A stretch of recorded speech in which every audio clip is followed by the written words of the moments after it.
Hello বন্ধুরা, আজকে আমি তোমাদের সামনে উপস্থিত হয়েছি একটি নতুন টপিক নিয়ে।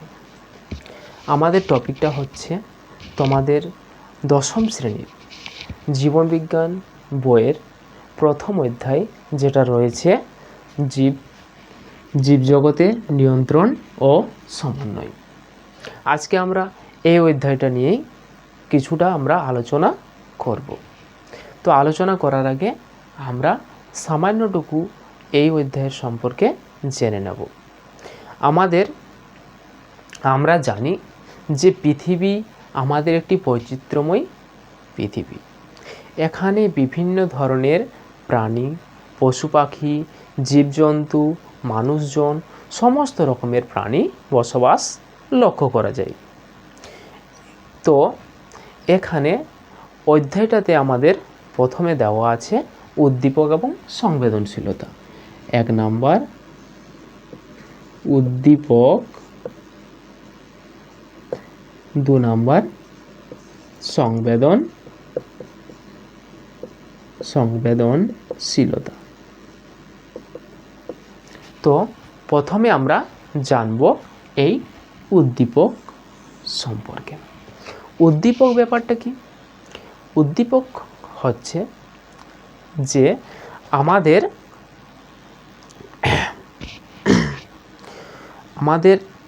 কোনো বিষয়ে সাড়া প্রদানের ক্ষমতাকে আমি উদ্দীপক বলবো।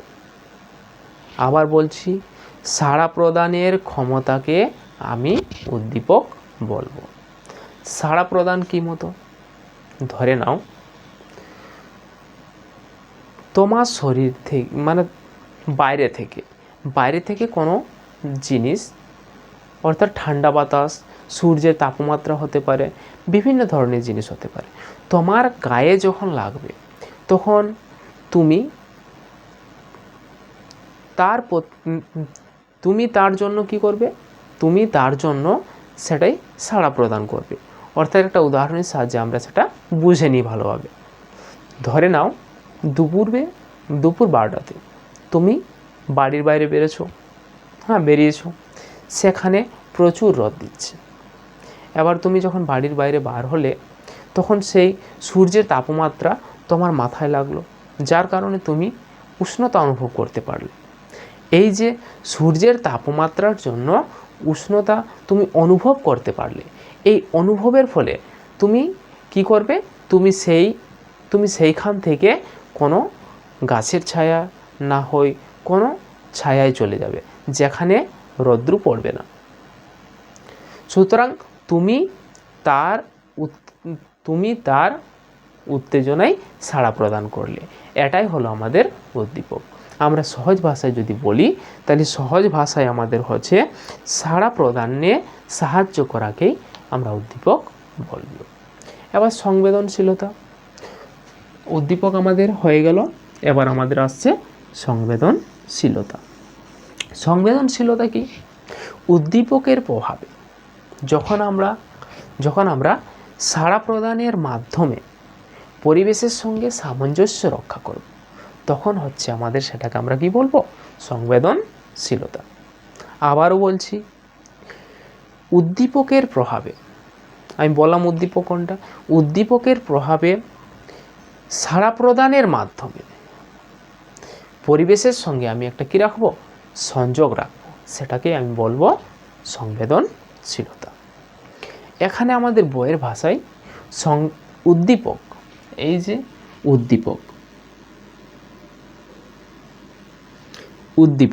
উদ্দীপককে দুভাগে ভাগ করা হয়েছে। উদ্দীপককে কভাবে ভাগ করা হয়েছে? দুভাগে। একটা হচ্ছে অভ্যন্তরীণ উদ্দীপক, অভ্যন্তরীণ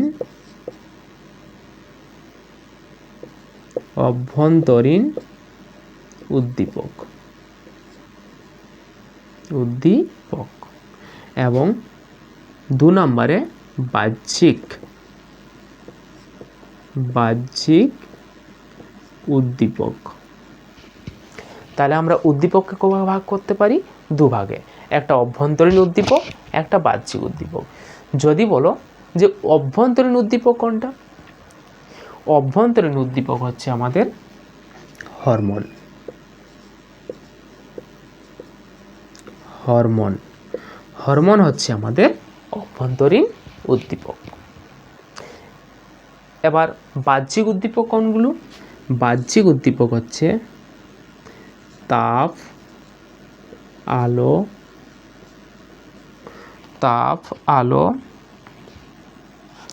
বাতাস, ইত্যাদি। এগুলো হচ্ছে আমাদের বাহ্যিক উদ্দীপক। তাহলে আমরা এক ভাষায় মনে রাখতে পারি যে পরিবেশ থেকে আমরা যেসব উদ্দীপনা গ্রহণ করি সেগুলোকে আমরা বলবো বাহ্যিক উদ্দীপক। পরিবেশ থেকে আমি তাপ গ্রহণ করি, তাহলে তাপ একটা বাহ্যিক উদ্দীপক। পরিবেশ থেকে আমি আলো গ্রহণ করি, আলো হচ্ছে একটা বাহ্যিক উদ্দীপক। পরিবেশ থেকে আমি বাতাস গ্রহণ করি, তাহলে বাতাসও হচ্ছে আমাদের একটা বাহ্যিক উদ্দীপক। কিন্তু হরমোন আমাদের শরীরের অন্তরে জাগরিত হয়, তাই হরমোন হচ্ছে আমাদের একটা অভ্যন্তরীণ মানে শরীরের ভিতরের অংশকে আমরা বলি অভ্যন্তরীণ, বাইরের অংশকে আমরা বলি বাহ্যিক। তাইলে আমাদের আবারও বলছি, অভ্যন্তরীণ উদ্দীপক হচ্ছে আমাদের হরমোন এবং বাহ্যিক উদ্দীপক হচ্ছে আমাদের তাপ, আলো, বাতাস ইত্যাদি। এবার আমরা নেক্সট টপিকে আসব, উদ্ভিদের সংবেদনশীলতা এবং সাড়া প্রদান। উদ্ভিদের সংবেদনশীলতা এবং সাড়া প্রদান।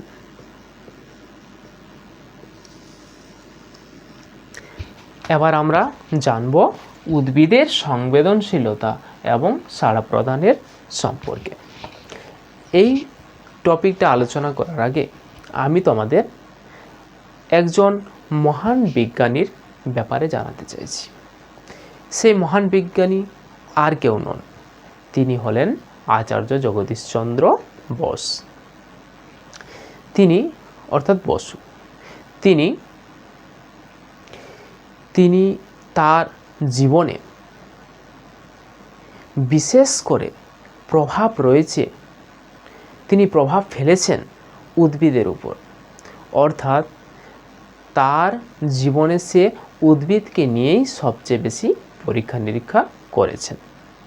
তিনি জানিয়েছেন যে একটি উদ্ভিদের মধ্যে আমাদের মানুষের মধ্যে যেমন প্রাণ রয়েছে, একটি উদ্ভিদের মধ্যেও তেমনি প্রাণ রয়েছে। শুধু পার্থক্য এটাই যে তারা কথা বলতে পারে না, আমরা কথা বলতে পারি। তারা এক জায়গায় স্থির থাকে, আমরা এক জায়গায় স্থির থাকি না, আমরা গমন করতে পারি। কিন্তু আমাদের মধ্যে যেমন সংবেদনশীলতা রয়েছে, আমাদের মধ্যে যেমন সমস্ত কিছু বিষয় নিয়ে আমাদের আছে, তেমনি একটি উদ্ভিদের মধ্যেও অনেক রকমের সেরকম জিনিস দেখা যায়। তো তিনি বলেছেন, উদ্ভিদের সম্পর্কে তিনি বলেছেন যে উদ্ভিদের মধ্যে সংবেদনশীলতা বর্তমান এবং একটি উদ্ভিদের মধ্যেও প্রাণ রয়েছে। এটা প্রমাণ করেছেন আচার্য জগদীশচন্দ্র বোস। তিনি দুটি উদ্ভিদকে নিয়ে বিশেষ করে পরীক্ষা করলেন, একটি হলো লজ্জাবতী এবং একটি হলো বনচাঁড়াল। তার আগে লজ্জাবতী এবং বনচাঁড়ালের কথা বলার আগে তার আবিষ্কার সম্পর্কে আমরা একটু জেনে নিই। তিনি তিনটি বিষয় উদ্ভিদের নিয়ে তিনি তিনটি যন্ত্র আবিষ্কার করেছিলেন। একটি হলো আমাদের, তোমরা লিখে নিতে পারো, একটি হচ্ছে আমাদের রেসোন্যান্ট রেকর্ডার এবং আরেকটি হচ্ছে আমাদের ইলেকট্রোপ্রোব এবং আরেকটি হচ্ছে ক্রেস্কোগ্রাফ। আমাদের শুধুমাত্র এটাই জানতে হবে যে আমাদের রেসোনেন্ট রেকর্ডার এবং ইলেকট্রোপ্রোব এবং ক্রেস্কোগ্রাফ এই তিনটি জিনিস তিনি উদ্ভিদের বৃদ্ধি, সংবেদনশীলতা, নিয়ন্ত্রণ সমস্ত কিছু পরীক্ষা করার জন্য তিনি এই তিনটি যন্ত্র আবিষ্কার করেছিলেন। কিন্তু আমাদের এই জীবনবিজ্ঞান অধ্যায়ে আমাদের সবচেয়ে বেশি গুরুত্বপূর্ণ ভূমিকা রয়েছে ইলেকট্রিক প্রবের। তিনি লজ্জাবতী এবং বনচাঁড়ালের মধ্যে ইলেকট্রিক প্রব যন্ত্রের সাহায্যে তিনি তাদের যে উদ্ভিদের মধ্যে অর্থাৎ লজ্জাবতী এবং বনচাঁড়ালের মধ্যে যে সংবেদনশীলতা রয়েছে সেটা তিনি কোন যন্ত্রের সাহায্যে তিনি জানতে পেরেছিলেন? এটা হলো তার ইলেকট্রিক প্রব যন্ত্রের সাহায্যে। তো চলো দেখি তাহলে উদ্ভিদের মধ্যে সংবেদনশীলতা রয়েছে এমন দুটি উদ্ভিদ হলো, 1 নাম্বার লজ্জাবতী,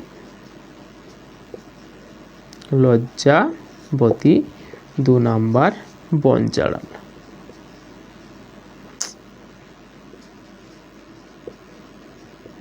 বনচাঁড়াল। এবার আমাদের লজ্জাবতী গাছটাকে আমি দেখো এখানে এঁকে নিয়েছি। এটা হলো আমাদের লজ্জাবতী গাছের পাতা। ছবি ঠিকঠাক আঁকতে জানি না, তাও তোমাদের বোঝানোর জন্য আমি যেমন পেরেছি এঁকেছি। দেখো আমরা দেখেছি যে লজ্জাবতী গাছের মধ্যে তার অসংখ্য পাতা থাকে। দেখো সেই একটা ডালে তার অসংখ্য পাতা থাকে। এই পাতাগুলো কি হয়, কিভাবে তিনি পরীক্ষা করে? দেখুন এখানে আমরা লজ্জাবতী গাছের পাতাকে যখনই স্পর্শ করব, এই গাছের পাতাগুলি কিন্তু নড়ে যায়। কি হয়ে যায় বলো তো? নড়ে যায়। এবং দেখি কিছুক্ষণ পর সেই নড়ে যাওয়া পাতাগুলি আবার যেন প্রাণ ফিরে পায়, অর্থাৎ আবার সেই নড়ে যাওয়া পাতাগুলি আবার খুলে যায়। এটা কি কারণে হয়? এটার আচার্য জগদীশচন্দ্র বসু আমাদের জানিয়েছেন যে এই গাছের পাতাকে আমরা যখনই স্পর্শ করব তখনই এই গাছের পাতার মধ্যে রসস্ফীতি ঘটে। কি ঘটে? রসস্ফীতি। অর্থাৎ এই রস, এই যে গাছের পাতার মধ্যে থাকা রস অর্থাৎ তার জল, এটা কি চলে যায়? এটা কাণ্ডে চলে যায় যখনই আমরা স্পর্শ করব। তারপর কিছুক্ষণ পর সেটা আবার যখন সেই রসের স্ফীতি ঘটিয়ে আবার যখন পুনরায় সেখানে প্রবেশ করে সেই রস, তখনই আবার সেই লজ্জাবতী গাছের পাতা আবার যেন প্রাণ ফিরে পায়। তাহলে তিনি বলেছেন এই মতন চলনকে বলা হয় সিসমোনাস্টিক চলন।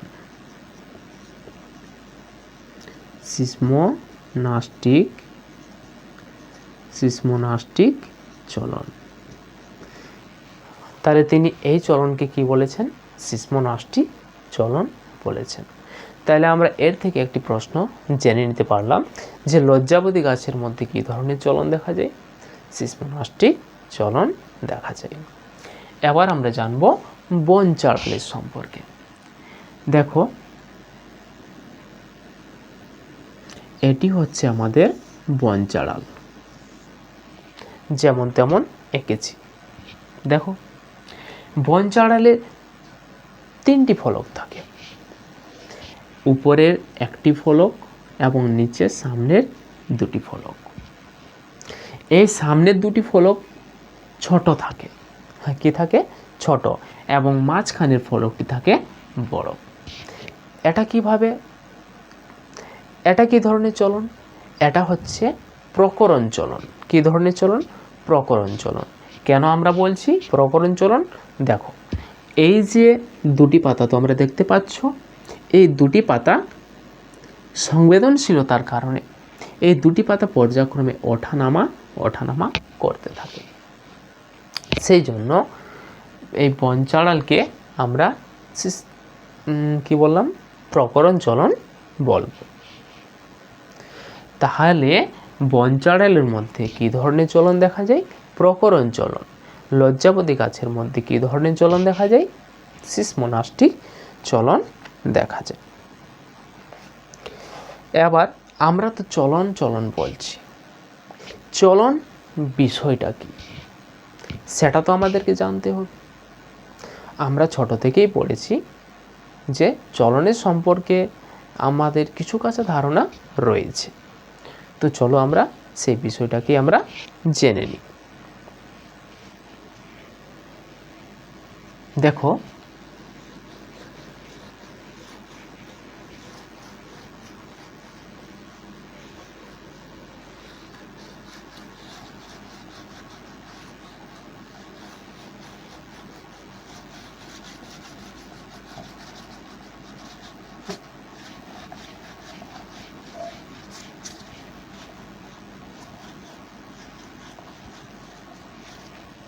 দেখো চলন, চলন ও গমন, এই ব্যাপারে আমরা আগে জেনে নেব চলন এবং গমনের ব্যাপারে। চলন আমাদের কোনটা? চলন মানে চলা নয়। চলন হচ্ছে যে আমরা এক জায়গায় দাঁড়িয়ে থেকে আমাদের অঙ্গ প্রত্যঙ্গগুলো সঞ্চালন করাকে আমি চলন বলবো। ধরে যাও, আমার এই হাতটা দিয়ে আমি এখানে দাঁড়িয়ে আছি, কিন্তু আমার এই হাতটা দিয়ে আমি কোনো একটা বিষয়, কোনো একটা জিনিস নিয়ে নিলাম, এটাকে আমি কি বলবো? চলন। কিন্তু এটা প্রাণীর ক্ষেত্রে নয়, উদ্ভিদের ক্ষেত্রে। তো উদ্ভিদের ক্ষেত্রে চলন কোন বিষয়টি? একটি গাছ মাটির উপরে দাঁড়িয়ে থাকে, সেই গাছটি কি নড়াচড়া করে? নড়াচড়া করে না। কোনগুলো নড়াচড়া হয়? তার কাণ্ডগুলো, অর্থাৎ তার ডালপালাগুলো বিভিন্ন দিকে ছড়িয়ে যায়। এই যে ছড়িয়ে যাচ্ছে এক জায়গায়, কিন্তু গাছটি কিন্তু এক জায়গায় স্থির আছে মাটিতে, আর তার ডালপালাগুলো বিভিন্ন জায়গায় ছড়িয়ে যাচ্ছে। এই ছড়িয়ে যাওয়াটাকে আমি কী বলবো? চলন বলবো। হ্যাঁ, বুঝতে পেরেছো? এবার সেকেন্ড আমরা জানবো গমন সম্পর্কে। কি সম্পর্কে জানবো? গমন সম্পর্কে। গমন আমাদের বিষয়টা কি? গমন হচ্ছে আমাদের অঙ্গ প্রত্যঙ্গ সঞ্চালনের সাথে সাথে আমাদের সমগ্র দেহটা যখন সঞ্চালিত হবে, তখন সেটাকে আমি বলবো গমন। অর্থাৎ আমি এখানে দাঁড়িয়ে আছি, আমি আমার হাত পা এগোনোর সাথে সাথে, আমার হাত এগোনোর সাথে সাথে আমি নিজেও যাতে এগিয়ে যাই, এটাকে আমি কি বলবো? গমন বলবো। অর্থাৎ আমি এক স্থান পরিবর্তন করব। কি করব? স্থান পরিবর্তন করব। স্থান পরিবর্তনকেই আমি কি বলবো? গমন বলবো। এখন এখানে আছি, অন্যখানে যখনই চলে যাব, তাহলে আমি কি করলাম? সেটা গমন করলাম। এবং চলন কোনটা? এক জায়গায় স্থির থেকে আমি আমার অঙ্গ প্রত্যঙ্গগুলো সঞ্চালন করব, এটাকে আমি কি বলবো? গমন বলবো। তাহলে আমাদের ডাউট ক্লিয়ার চলন সম্পর্কে। তাহলে লজ্জাপতি গাছের মধ্যে কি ধরনের চলন দেখা যায়? লজ্জাপতি গাছের মধ্যে সিসমোনাস্টিক চলন দেখা যায়, এবং বনচাঁড়ালের মধ্যে প্রকরণ চলন দেখা যায়। এবার চলন কার মধ্যে দেখা যায় বলতে পারবে? চলন আমাদের দেখা যায় উদ্ভিদের মধ্যে। কার মধ্যে দেখা যায়? উদ্ভিদের মধ্যে। গমন কার মধ্যে দেখা যায়? গমন দেখা যায় প্রাণীদের মধ্যে। কারণ প্রাণীরা, আমরা জানি যে প্রাণীরা এক জায়গা থেকে আরেক জায়গায় স্থান পরিবর্তন করে। তাহলে প্রাণীরা যে স্থান পরিবর্তন করে, সেটাকে আমরা কি বলবো? গমন বলবো। এবং উদ্ভিদরা কি স্থান পরিবর্তন করে না, তাদের অঙ্গ প্রত্যঙ্গগুলো তারা নিজে সঞ্চালিত করে। তাইলে আমাদের উদ্ভিদের মধ্যেই চলন দেখা যায়, উদ্ভিদের মধ্যে। উদ্ভিদের মধ্যে গমন দেখা যায় মানুষের মধ্যে, মানুষ অর্থাৎ প্রাণী লিখতে পারি, প্রাণী। কিন্তু আমরা দেখেছি যে উদ্ভিদের মধ্যেও কিছু কিছু এমন উদ্ভিদ রয়েছে যে উদ্ভিদগুলোর মধ্যে গমন কিন্তু পরিলক্ষিত হয়। এমন কয়েকটি নিম্ন শ্রেণীর উদ্ভিদ রয়েছে যেগুলির নাম হলো, তোমরা লিখে নাও, ক্লামাইডোমোনাস, ভলভক্স ইত্যাদি। ক্লামাইডোমোনাস লিখে নাও, উদ্ভিদ, নিম্ন শ্রেণীর উদ্ভিদ, নিম্ন শ্রেণীর উদ্ভিদ, ক্লামাইডোমোনাস,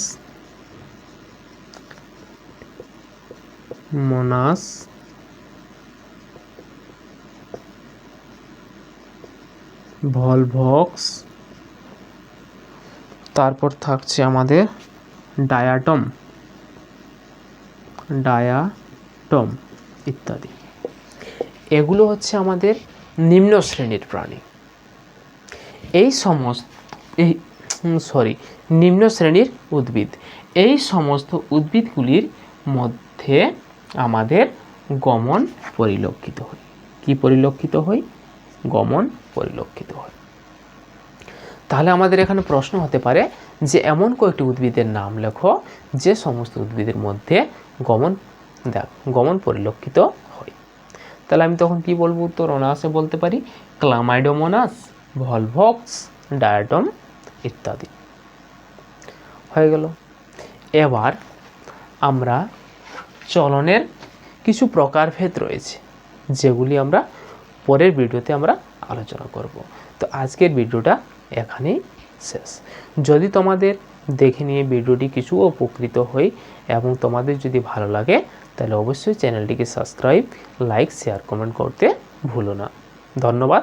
পরের ভিডিও আবার দেখা হবে।